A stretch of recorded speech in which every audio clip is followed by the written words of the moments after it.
Good morning students, welcome to my channel study with Abhiman. आज मैं आप लोगों के लिए पॉलिटेक्निक एंट्रेंस एग्जाम 2018 के लिए मैथमेटिक्स के इम्पॉर्टेंट क्वेश्चंस लेकर आया हूँ। तो आज की इस वीडियो में मैं आपको यहाँ पे जितने क्वेश्चन सॉल्व करवाने वाला हूँ, ये सारे क्वेश्चंस आपके एंट्रेंस एग्जाम के पॉइंट ऑफ व्यू से मोस्ट इंपॉर्टेंट क्वेश्चंस है, क्योंकि इन्हीं पैटर्न के क्वेश्चंस आपके एंट्रेंस एग्जाम में आप लोगों से अक्सर पूछ लिए जाते हैं। तो चलिए फिर आज के इस वीडियो को स्टार्ट करते हैं और देखते हैं हमारा यहाँ पे सबसे पहला क्वेश्चन क्या दिया है। तो जैसा कि आप देख सकते हैं, ये आपका यहाँ पे सबसे पहला क्वेश्चन दिया है और मैं आप लोगों को बता दूं कि ये क्वेश्चन मैंने आपको ऑलरेडी एक बार सॉल्व करवाया हुआ है। ये क्वेश्चन आपका परसेंटेज चैप्टर से लिया गया है और मैं आपको पहले ही बता देता हूँ कि ये क्वेश्चन आपका मोस्ट इंपॉर्टेंट क्वेश्चन है, इसीलिए ये क्वेश्चन मैं आपको आज यहाँ पे दोबारा सॉल्व करवा रहा हूँ। तो चलिए देखते हैं यहाँ पे क्वेश्चन लिखा क्या हुआ है। तो यहाँ पे क्वेश्चन लिखा है कि आलू के दाम 25% घट जाने पर एक व्यक्ति रुपए 360 में 7/1/2 किलोग्राम आलू अधिक खरीदता है। आलू का वास्तविक मूल्य है। हमें इस क्वेश्चन में आलू का वास्तविक मूल्य ज्ञात करना है और ये क्वेश्चन आपका यूपी पॉलिटेक्निक एंट्रेंस एग्जाम 2018 में ऑलरेडी एक बार पूछा जा चुका है और मैं आपको बता दूं कि ये क्वेश्चन आपसे दोबारा भी पूछा जा सकता है। ठीक है, बस यहाँ पे जो आपकी संख्याएं दी हैं इन्हें चेंज कर दिया जाएगा, लेकिन जो क्वेश्चन को सॉल्व करने का कॉन्सेप्ट है, आपका कॉन्सेप्ट वही यूज होगा जो अभी मैं आपको बताऊंगा। ठीक है, तो इस क्वेश्चन को सॉल्व करने के लिए हमारे पास दो मेथड है। एक तो बेसिक मेथड है जो कि हम बिल्कुल यूज नहीं करेंगे। अगर आप इस क्वेश्चन को सॉल्व करने के लिए बेसिक मेथड का यूज करेंगे तो आपका काफी टाइम वेस्ट हो जाएगा। ठीक है, और दूसरा मेथड हमारा है फॉर्मूला वाला। तो मैं इस क्वेश्चन को आपको फॉर्मूला मेथड से सॉल्व करवाऊंगा। जो फॉर्मूला अभी मैं आपको बताने जा रहा हूं उस फॉर्मूला को आप याद जरूर कर लीजिएगा। इससे पहले भी जब मैंने आपको ये क्वेश्चन सॉल्व कराया था तो वहां पे मैंने आपको फॉर्मूला बताया हुआ था। तो यहाँ पे हमसे क्या पूछा गया है, आलू का वास्तविक मूल्य पूछा गया है। तो यहाँ पे नीचे मैंने सबसे पहले क्या लिखा, जैसा कि आप देख सकते हैं मैंने यहाँ पे लिखा आलू का वास्तविक मूल्य बराबर फॉर्मूला क्या यूज होगा। फॉर्मूला आपके सामने है, आप लोगों को दिख रहा होगा, XY अपॉन में 100 माइनस एक्स इंटू ए। अब यहाँ पे मैंने माइनस क्यों लगाया, 100 के बाद मैंने माइनस क्यों लगाया, इसका रीजन मैं आपको समझा देता हूँ। आप क्वेश्चन में देखिए क्या कह रहा है यहाँ पे कि आलू के दाम 25% घट जाने पर, यहाँ पे घट रहा है ना, इसीलिए मैंने यहाँ पे फॉर्मूले में नीचे माइनस लगाया है, यानी 100 के बाद क्या लगा है, यहाँ पे माइनस लगा हुआ है, 100 माइनस एक्स लिखा हुआ है। तो ध्यान रखिएगा माइनस इसलिए लगा क्योंकि यहाँ पे क्या हो रहा है, आलू का दाम क्या हो रहा है, घट रहा है यहाँ पे ना। अगर यही यहाँ पे बढ़ रहा होता, यहाँ पे घटने की जगह बढ़ने की बात होती तो यहाँ पे फॉर्मूले में आपका 100 के बाद प्लस आ जाता। ठीक है, यहाँ पे क्या हो जाता, प्लस हो जाता, लेकिन यहाँ पे घट रहा है तो इसीलिए यहाँ पे माइनस ही रहेगा, 100 माइनस एक्स इंटू ए। तो ये फॉर्मूला आपको नोट कर लेना है और आपको एकदम अच्छे से याद कर लेना है। ठीक है, क्योंकि इस फॉर्मूला से रिलेटेड आपके एंट्रेंस एग्जाम में कई बार क्वेश्चंस पूछे जा चुके, ध्यान रखिएगा। तो अब यहाँ पे सबसे बड़ी बात ये आ जाती है कि जो ये x और y और a दिया है इसकी वैल्यू को हम कैसे डिसाइड करेंगे। चलिए इसको समझते हैं सबसे पहले। तो यहाँ पे क्या लिखा है कि आलू के दाम 25% घट जाने पर, ठीक है, तो जो यहाँ पे 25% घट रहा है ये x की वैल्यू हो जाएगी, यानी x की वैल्यू आपको कितनी दी है, यहाँ पे 25 दी है। ठीक है, फिर इसके बाद क्या लिखा है कि एक व्यक्ति रुपए 360 में, जो आपको यहाँ पे रुपए दिए हैं 360, ये y की वैल्यू हो जाएगी, यानी y की वैल्यू आपको कितनी दी है, 360 दी है। फिर इसके बाद क्या लिखा है, 7/1/2 किलोग्राम आलू अधिक खरीदता है। तो जो वो आलू अधिक खरीद रहा है 7/1/2 किलोग्राम, ये a की वैल्यू हो जाएगी। a की वैल्यू कितनी दी है, 7/1/2। इसको सॉल्व करेंगे तो 7 2 14, 115/2 आपका हो जाएगा, यानी 15/2 हो जाएगा। तो हमने यहाँ पे सारी वैल्यूज को डिसाइड कर लिया है। अब हमें फॉर्मूले में इन वैल्यूज को ले जाके रख देना है और हमें तुरंत आंसर मिल जाएगा। ठीक है, तो चलिए फॉर्मूले में सारी वैल्यूज को पुट कर देते हैं। जैसा कि आप देख सकते हैं मैंने यहाँ पे लिखा भी हुआ है कि यहाँ x की वैल्यू क्या है, 25, y इज इक्वल टू आपको 360 दिया है, a की वैल्यू आपको दी थी 7 होल 1/2, जिसको सॉल्व करने पर हमें मिला 7 2 14, 115/2, ये हमें मिला। अब इन सारी वैल्यूज इसको हम फॉर्मूले में पुट कर देंगे। तो जैसा कि आप देख सकते हैं x है पहले, तो x की जगह क्या रखेंगे 25 रखा, फिर उसके बाद इंटू y की जगह हमें क्या रखना है 360, जैसा कि आप देख सकते हैं 360 रखा, अपॉन में 100 आपके फॉर्मूले में होता है माइनस x की वैल्यू 25, तो यहाँ पे 100 x की जगह 25 रखा, फॉर्मूले में माइनस है तो माइनस का साइन तो लगेगा ही, इंटू a की वैल्यू 7 होल 1/2, इसको सॉल्व करने पर हमें 15/2 मिला है, तो 15/2 ये मैंने यहाँ पे ला के रख दिया। ठीक है, अब चलिए इस क्वेश्चन को आगे सॉल्व करते हैं। तो 25 इंटू 360 ये आपका ऐसे ही रहेगा, और 100 में से 25 को लेस करेंगे तो 75 हमें मिलेगा, इंटू 15/2 ये आपका ऐसे ही रहेगा। अब इसको सॉल्व करेंगे, 25 1 ज़ा 25, 3 ज़ा 75 आपका होता है, ये 3 1 ज़ा 3 हो जाएगा, ये 3 1 ज़ा 3, 3 2 ज़ा 6 और 0 ये हो जाएगा। ऊपर क्या बचा 1 इंटू 120, तो ये आपका 120 ही रहेगा, और अपॉन में आपका केवल ये 15/2 बचा हुआ, तो यहाँ पे 15/2 ये मैंने लिख दिया। अब अगला स्टेप क्या होगा, जो ये 2 आपका है इसको मैं ऊपर भेज दूंगा तो ये मल्टीप्लाई में हो जाएगा, यानी अगला स्टेप ये आपका रहा 120, 2 को ऊपर भेज दिया इंटू 2, और अपॉन में आपका 15 तो बचा ही रहेगा, ये रहेगा। अब इसको सॉल्व कर लेते हैं, तो इसको सॉल्व करेंगे, 5 3 ज़ा 15 हो जाएगा, 5 2 ज़ा 10, 2 उधर जाएगा, 5 4 ज़ा 20 हो जाएगा, फिर ये 3 1 ज़ा 3, 3 8 ज़ा 24, बचा क्या ये 8 और इंटू 2, यानी 8 इंटू 2 बचा हुआ है, मल्टीप्लाई करवाएंगे 16, और यही आपका इसमें करेक्ट आंसर हो जाएगा, यानी 16 रुपये प्रति किलोग्राम ये आपका इसमें करेक्ट आंसर हो जाएगा। तो चलिए ऑप्शन में चेक करते हैं 16 रुपये प्रति किलोग्राम कहाँ पे दिया है, तो ये आपका दिया जैसा कि आप देख सकते हैं ऑप्शन बी में ₹16 प्रति किलोग्राम, यानी आलू का वास्तविक मूल्य ₹16 प्रति किलोग्राम, ये आपका इसमें करेक्ट आंसर हो जाएगा। ठीक है, तो अगर आप फॉर्मूले के मेथड से इस क्वेश्चन को सॉल्व करेंगे तो बड़े आसानी से आप इस क्वेश्चन को सॉल्व कर पाएंगे, लेकिन कंडीशन यही है कि आपको फॉर्मूला याद होना जरूरी है, और अगर आप बेसिक मेथड से सॉल्व करने जाएंगे तो बहुत ही कंफ्यूज हो जाएंगे, और क्वेश्चन भी आपका गलत हो सकता है और टाइम तो लेगा ही लेगा। तो मैं यहाँ पे आपको समझा रहा था, इसीलिए इस क्वेश्चन को सॉल्व करने में मुझे टाइम लग गया।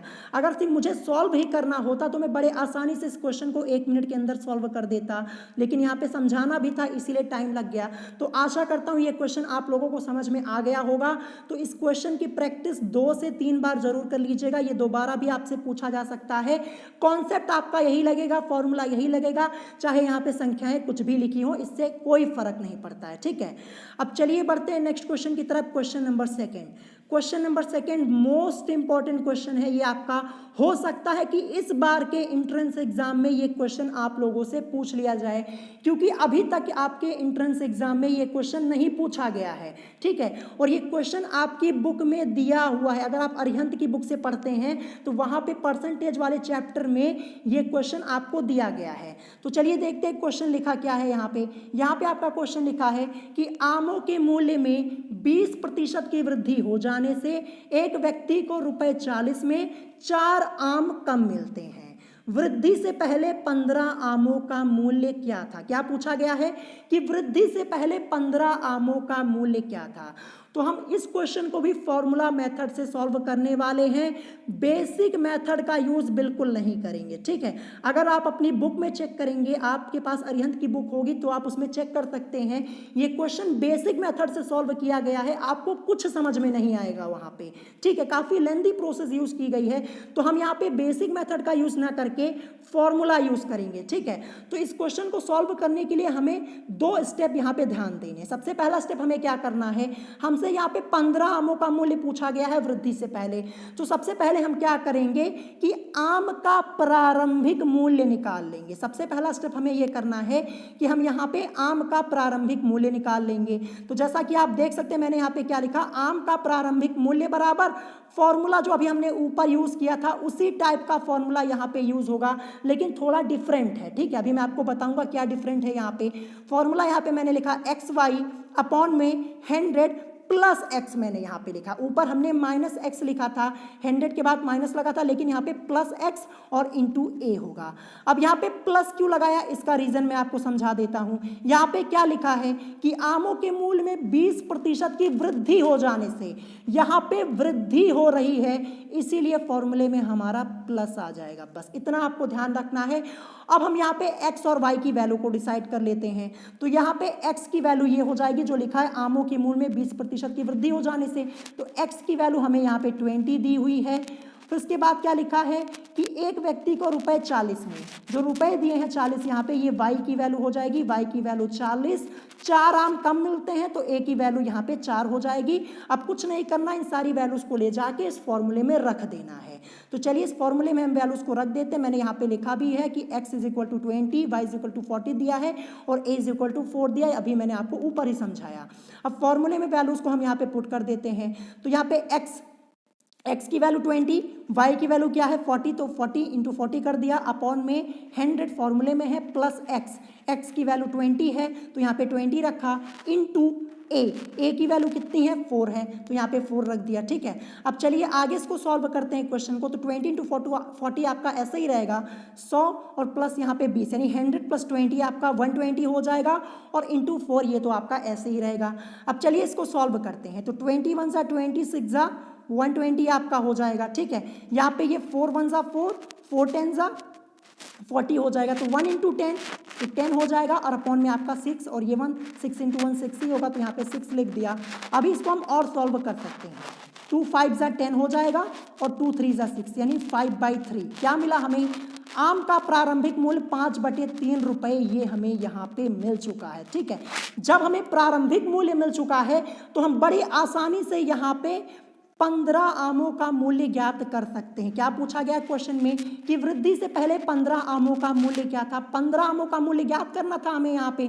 तो हमने यहाँ पे आम का प्रारंभिक मूल्य कितना निकाला, 5/3 रुपए निकाला। अतः वृद्धि से पहले 15 आमों का मूल्य क्या हो जाएगा, 15 आम का मूल्य पूछा गया तो 15 को लिखूंगा, इंटू यहाँ पे आम का प्रारंभिक मूल्य हमें कितना मिला था 5/3 रुपए ये मिला था। सॉल्व करेंगे तो 3 1 जा 3, 3 5 जा 15, यानी 5 इंटू 5 इज इक्वल टू 25, यानी 5 गुणे 5 कितना होता है 25 होता है ना, 25 रुपए, यही आपका इसमें करेक्ट आंसर हो जाएगा। यही नीचे मैंने सॉल्व किया है। अतः वृद्धि से पहले 15 आमों का मूल्य, 15 आमों का पूछा था तो 15 गुणे आमों का प्रारंभिक मूल्य हमने कितना निकाला, आम का प्रारंभिक मूल्य 5/3 रुपए, 5/3 रखा, ये 3 1 जा 3, 3 5 जा 50 और 5 की मल्टीप्लाई 5 में तो कितना हो जाएगा 25 होगा, यानी 25 रुपए ये आपका इसमें करेक्ट आंसर हो जाएगा। तो हमने यहाँ पे फॉर्मूले की मदद से कितनी आसानी से ये क्वेश्चन सॉल्व कर लिया। ऑप्शन डी आपका इसमें करेक्ट आंसर हो जाएगा। और अगर आप बेसिक मेथड से सॉल्व करने जाएंगे, कुछ आपको समझ में नहीं आएगा, तो मैं आपको यही सलाह दूंगा कि आप इसी मेथड से इस क्वेश्चन को सॉल्व कीजिए और इस क्वेश्चन की प्रैक्टिस 3 से 4 बार कीजिएगा। ध्यान रखिएगा, ये आपके एंट्रेंस एग्जाम में इस बार पूछा जा सकता है। चलिए नेक्स्ट क्वेश्चन देखते हैं। हमारा क्वेश्चन नंबर 3 यहाँ पे क्या दिया है। तो जैसा कि आप देख सकते हैं कि आपका क्वेश्चन नंबर 3 है।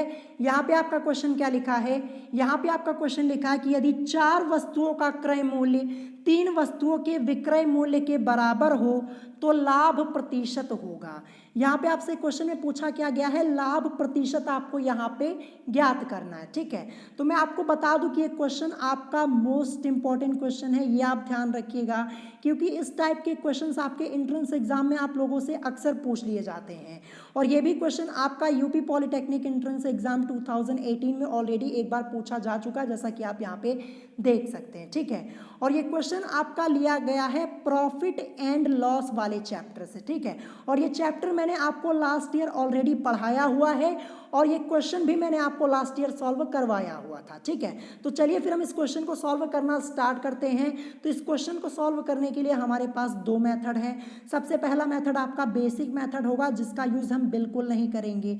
अगर आप बेसिक मेथड का यूज़ करेंगे तो आपका काफ़ी टाइम वेस्ट होगा और क्वेश्चन में आपसे गलती भी हो सकती है सॉल्व करते समय, ठीक है।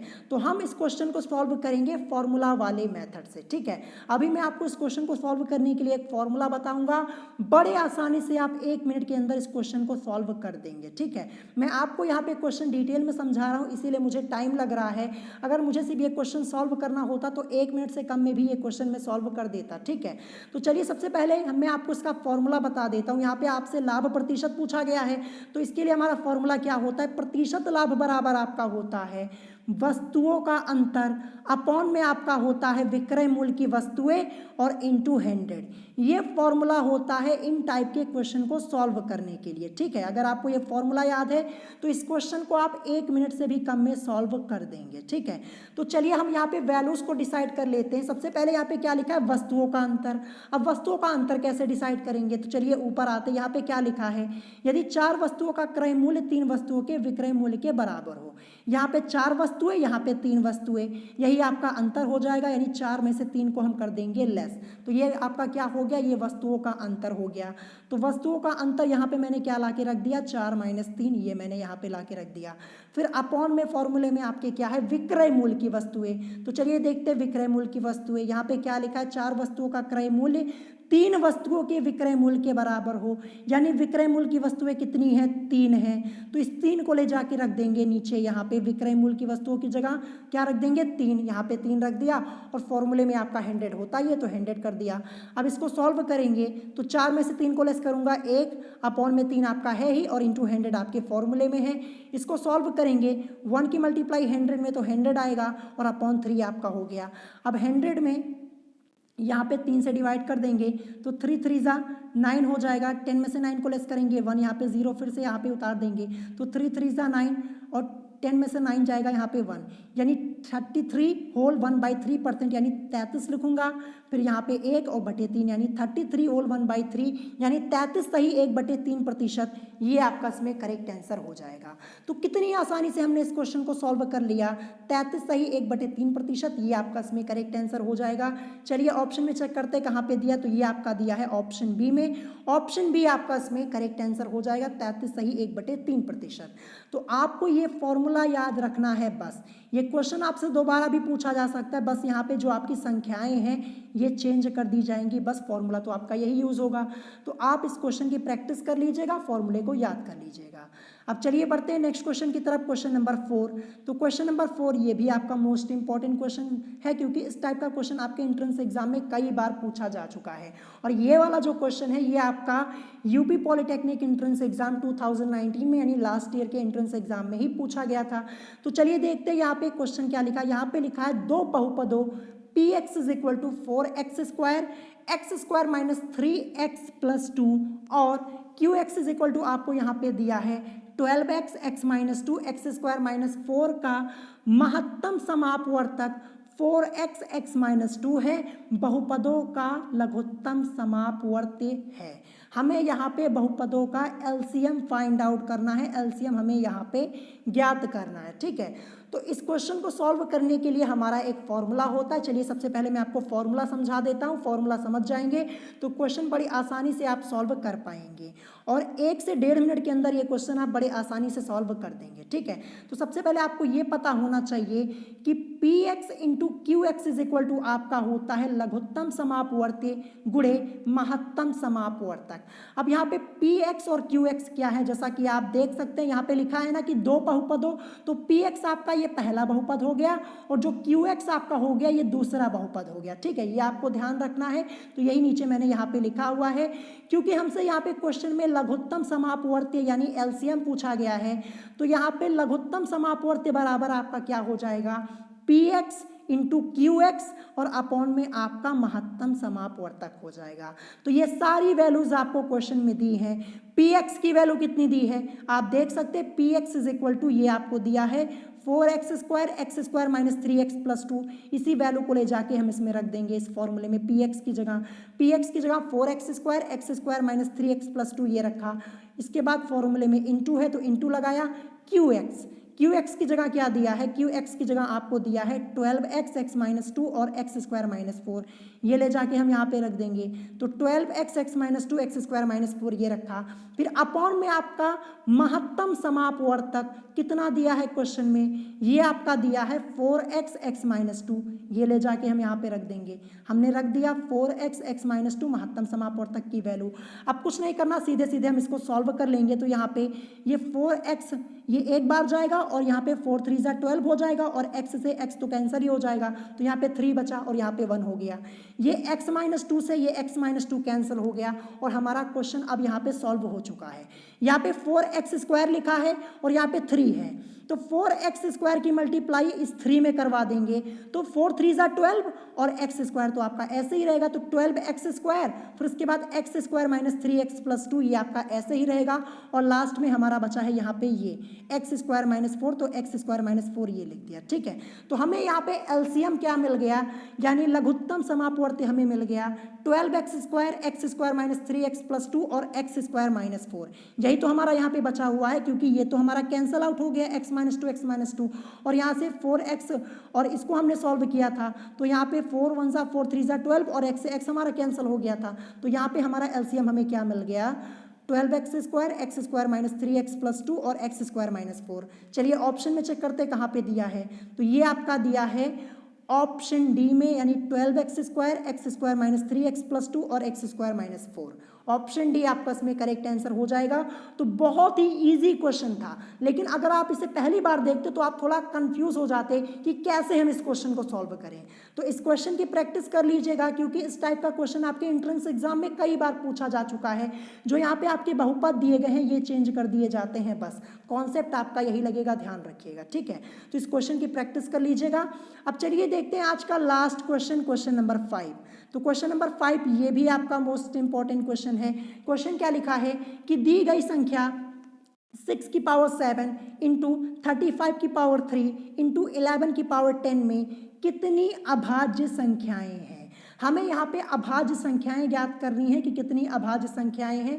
तो ये क्वेश्चन आपका लिया गया है नंबर सिस्टम से, संख्या पद्धति से। ये क्वेश्चन मैंने आपको लास्ट ईयर ऑलरेडी सॉल्व कराया है, जब मैंने आपको ये चैप्टर पढ़ाया था संख्या पद्धति वाला लास्ट ईयर। ठीक है, और ये क्वेश्चन आपका पॉलिटेक्निक एंट्रेंस एग्जाम 2014 में पूछा जा चुका है, तो हो सकता है कि इस बार ये क्वेश्चन आपका रिपीट हो जाए। तो चलिए फिर हम इस क्वेश्चन को सॉल्व करना स्टार्ट करते हैं। तो जो आपका यहाँ पे लिखा हुआ है क्वेश्चन, सबसे पहले इसको हम यहाँ पे नोट डाउन कर लेंगे एज इट इज। तो क्वेश्चन को हमने नोट डाउन कर लिया यहाँ पे। अब यहाँ पे 6 को हम क्या लिख सकते हैं, 6 की पावर 7 लिखा है, तो सबसे पहले देखिए हम 6 को क्या लिख सकते हैं। 6 को हम लिख सकते हैं 2 इंटू 3 लिख सकते हैं, और पावर 7 लगी है तो 7 तो पावर लगी ही रहेगी। तो मैंने यहाँ पे लिखा 2 इंटू 3 और पावर 7 आपकी ऐसे ही रहेगी। ठीक है, अब यहाँ पे 35 को हम क्या लिख सकते हैं, 5 लिख सकते हैं, इंटू 7 लिख सकते हैं। 5 इंटू 7 पावर कितनी 3 है, तो पावर तो लगी ही रहेगी, तो यही मैंने यहाँ पे लिखा हुआ है। ठीक है, फिर इंटू यहाँ पे 11 है, तो 11 को हम 11 की पावर 10 ही लिखेंगे। ठीक है, इसमें कोई चेंज हमें करना नहीं, 11 की पावर 10 ही रहेगा। अब आगे इसको सॉल्व करेंगे, तो इसको अब हम अलग अलग कर लेंगे, पावर के रूप में लिख लेंगे। 2 इंटू 3 की पावर यहाँ पे 7 है, तो यहाँ पे 2 की पावर 7 इंटू 3 की पावर 7 हो गया। ठीक है, अब इंटू यहाँ पे 5 इंटू 7 की पावर 3 है, तो यहाँ पे 5 की पावर 3 इंटू 7 की पावर 3 हो जाएगा। और फिर सबसे लास्ट में 11 की पावर 10 है, तो 11 की पावर 10 ये आपका ऐसे ही रहेगा। ठीक है, अब हम क्या करेंगे, अब हम यहाँ पे अभीष्ट अभाज्य संख्याओं की संख्या निकाल लेंगे। तो जो हमें अब यहाँ हमसे क्वेश्चन में पूछा क्या गया, क्वेश्चन में हमसे यही पूछा गया है ना कि कितनी अभाज्य संख्याएं हैं। तो अभाज्य संख्याएं हमें कैसे निकालनी है, जो आपकी ये पावर दी गई है, जो हमने यहाँ पे सॉल्व किया, सबको अलग अलग करके यहाँ पे लिखा, जो ये पावर दी गई है, इन्हीं पावर्स को आप क्या कर दीजिए, ऐड कर दीजिए बस, और आपको आंसर यहाँ पे मिल जाएगा। बस आपको यही करना है यहाँ पे। तो यहाँ पे पावर सबसे पहले जैसा कि आप देख सकते हैं 2 की पावर 7, यहाँ पे पावर 7 है तो यहाँ पे 7 लिखा, 3 की पावर 7, यहाँ पे 7 ये पावर ला के लिख दी, फिर 5 की पावर यहाँ पे 3 है, 3 को ला के रखा, 7 की पावर 3 रखा यहाँ पे, और 11 की पावर 10 ये 10 ला के रखा। यानी सारी पावर जो आपकी यहाँ पे दी गई थी नीचे ला के लिख दिया, और इन सबको कर देंगे ऐड, यानी 7 + 7 + 3 + 3 + 10, इन सबको ऐड करने पर हमें मिलेगा 30, और यही आपका इसमें करेक्ट आंसर हो जाएगा। तो कितने आसानी से हमने इस क्वेश्चन को सॉल्व कर लिया। चलिए ऑप्शन में चेक करते 30 कहाँ पे दिया है, तो यहाँ पे अभाज्य संख्या कितनी हो जाएंगी, 30 हो जाएंगी। ऑप्शन बी आपका इसमें करेक्ट आंसर हो जाएगा। ये क्वेश्चन आपसे पूछा जा सकता है। अगर अभी तक आपने क्वेश्चन नहीं सॉल्व किया है तो आप इस क्वेश्चन को सॉल्व नहीं कर पाएंगे। ध्यान रखिएगा, अगर ये क्वेश्चन आपके सामने पहली बार आएगा तो आप कंफ्यूज हो जाएंगे कि कैसे हम इसको सॉल्व करें, इसीलिए इसकी प्रैक्टिस कर लीजिएगा। ऑप्शन बी आपका इसमें करेक्ट आंसर हो जाएगा। तो आज की इस वीडियो में मैंने आपको टोटल 5 क्वेश्चन सॉल्व कराए हैं। अगर कोई क्वेश्चन आपको नहीं समझ में आया है तो आप मुझसे कमेंट करके पूछ सकते हैं, और आगे भी मैं सीरीज को कंटिन्यू करूंगा। अब मैं आपको इंपॉर्टेंट क्वेश्चन सॉल्व कराऊंगा जो आपके एंट्रेंस एग्जाम में पूछे जा सकते हैं, या फिर इन्हीं पैटर्न के क्वेश्चन आपके एंट्रेंस एग्जाम में पूछे जा सकते हैं। ये बात आप ध्यान रखिएगा। तो अगर आप चाहते हैं कि मैं सीरीज को कंटिन्यू करूं तो आप मुझे कमेंट करके जरूर बताइएगा। तो आज की वीडियो में इतना ही, मिलेंगे नेक्स्ट वीडियो में। Thanks for watching.